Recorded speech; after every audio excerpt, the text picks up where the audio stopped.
Hello students, welcome in my biology classes. In the previous class, we have discussed about the prophase 1, the different subphases of the prophase 1 in the meiosis cell division. And in the last lecture, we have discussed about the two phases, that is the zygote and pachytene. So now in this class, we are going to discuss about the next phase, that is the diplotin and dikinesis. So before going to the diplotin and dikinesis, first we let's understand that what kind of the changes we have seen in the pachytene, and then what will be the next change takes place in the next phase. Okay. So in the prophase 1, that is the phase, last phase that we have discussed, that is the pachytene. Pachytene. So in the pachytene, let's make the diagram first.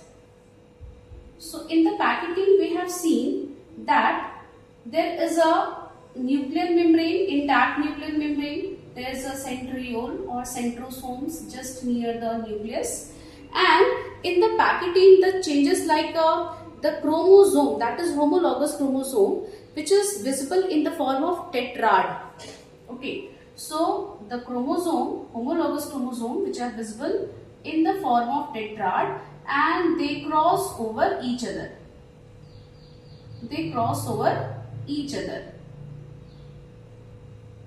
So this is the chromosome, and this is the tetrad stage, and one we have for the differentiation, one chromosome we have made like a solid and one is a hollow.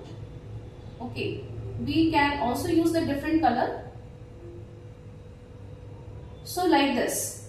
So the two homologous chromosomes, they cross over each other. Homologous pair like this.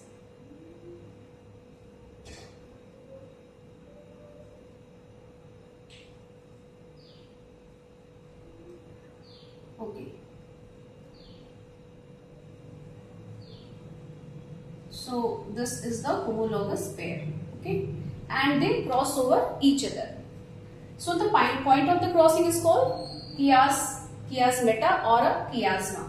So क्या क्या changes हमने देखा था? सबसे पहला जो change देखा था कि होमोलॉगस क्रोमोसोम एक दूसरे के साथ जो नॉन सिस्टर क्रोमैटिड्स हैं, these are the two non sister chromatids and they cross over each other. Okay, so the two non sister chromatid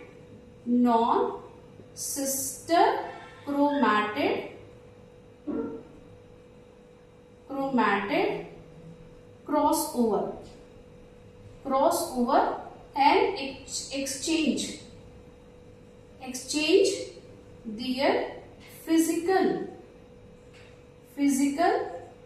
DNA segment with each other.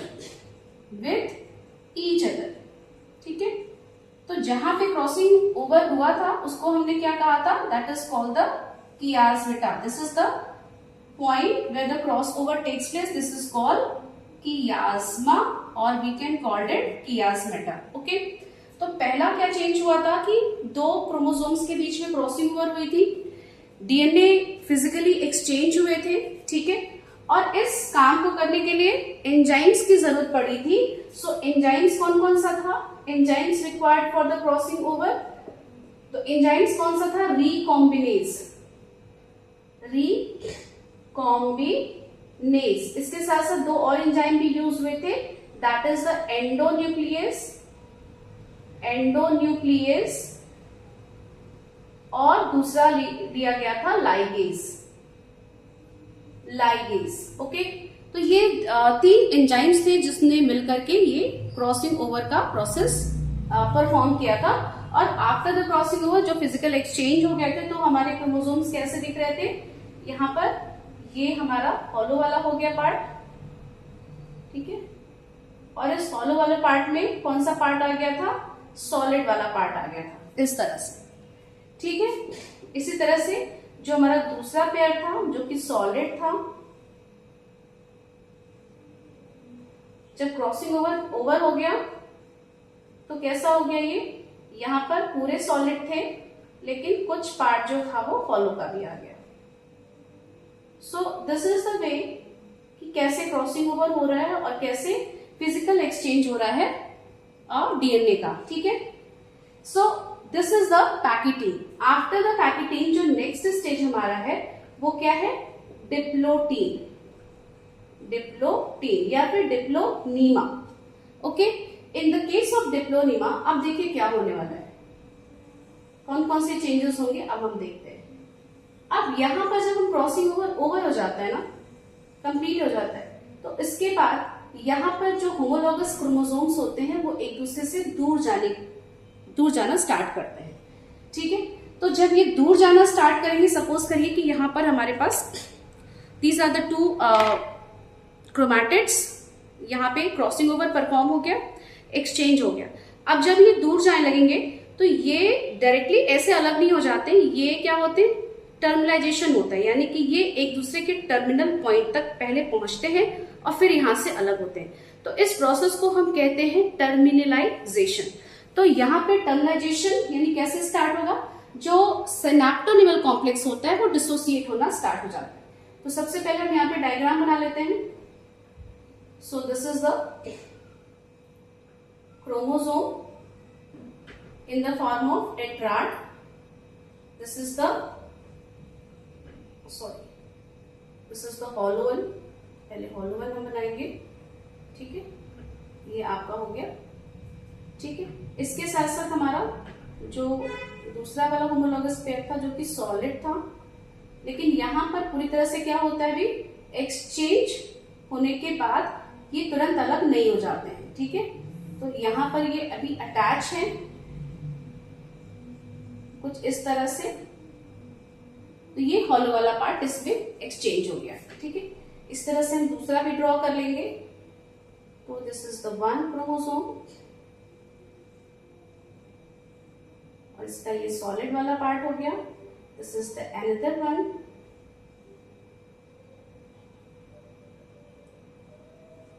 This is the solid one और इसके साथ ये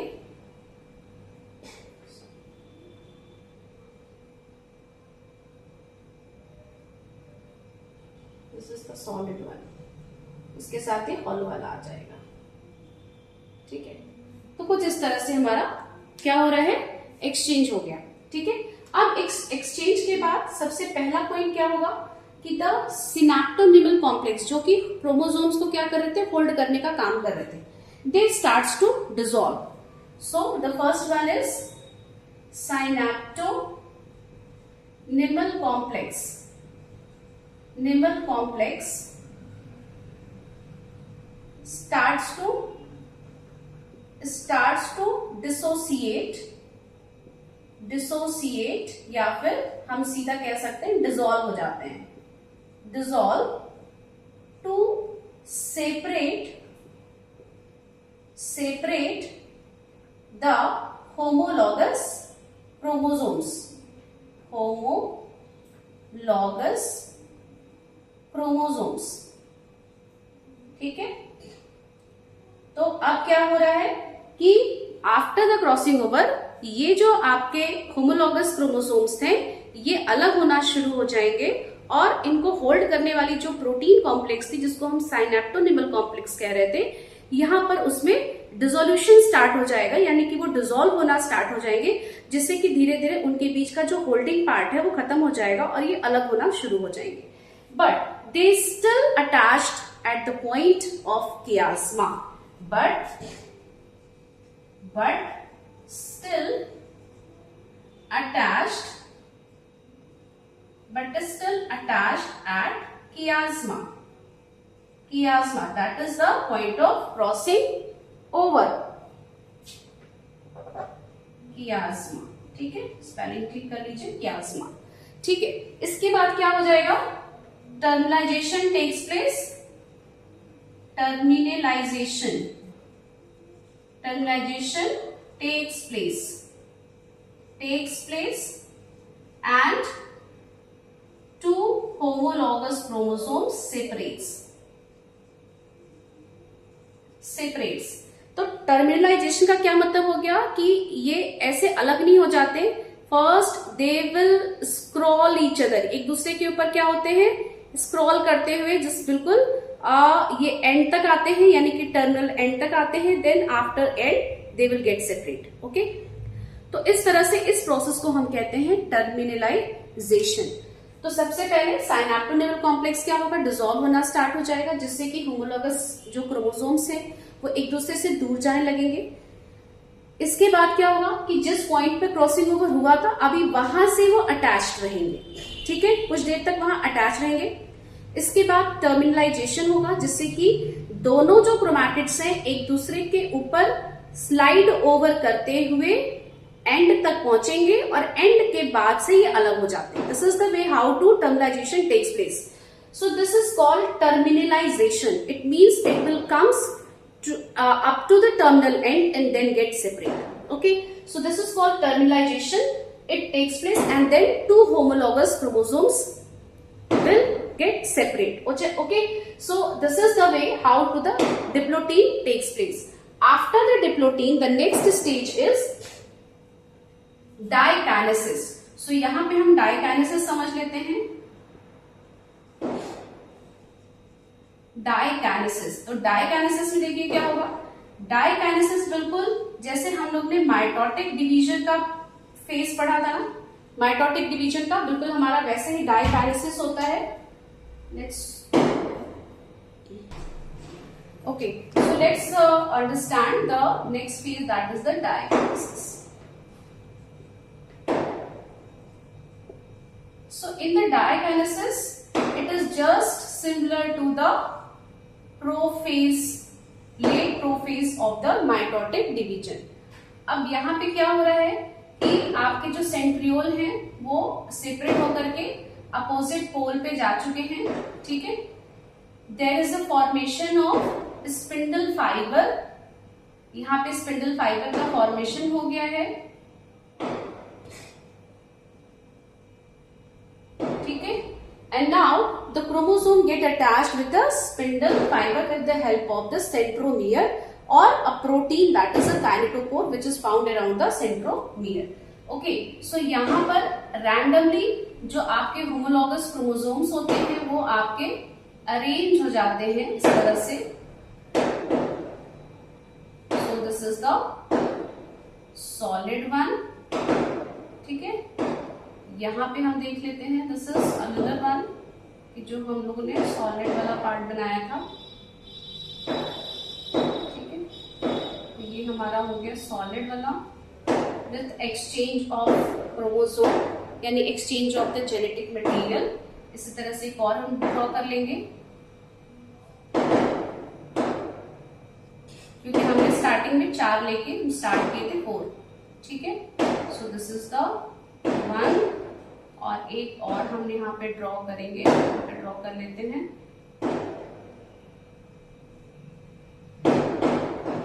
सो this is the solid one, ये हमारा हो गया, this is the what is prophase. So at the end of prophase this is the diakinesis.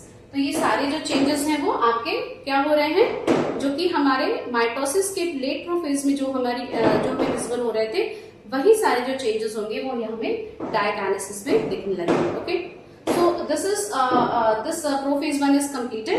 Now the next phase is metaphase 1। क्योंकि हमने प्रोफेज 1 किया है तो अब हमारा कौन सा फेज आ जाएगा, metaphase 1। Okay, so we will discuss the metaphase 1 and another phase, that is anaphase, in the next lecture. Okay, thank you so much.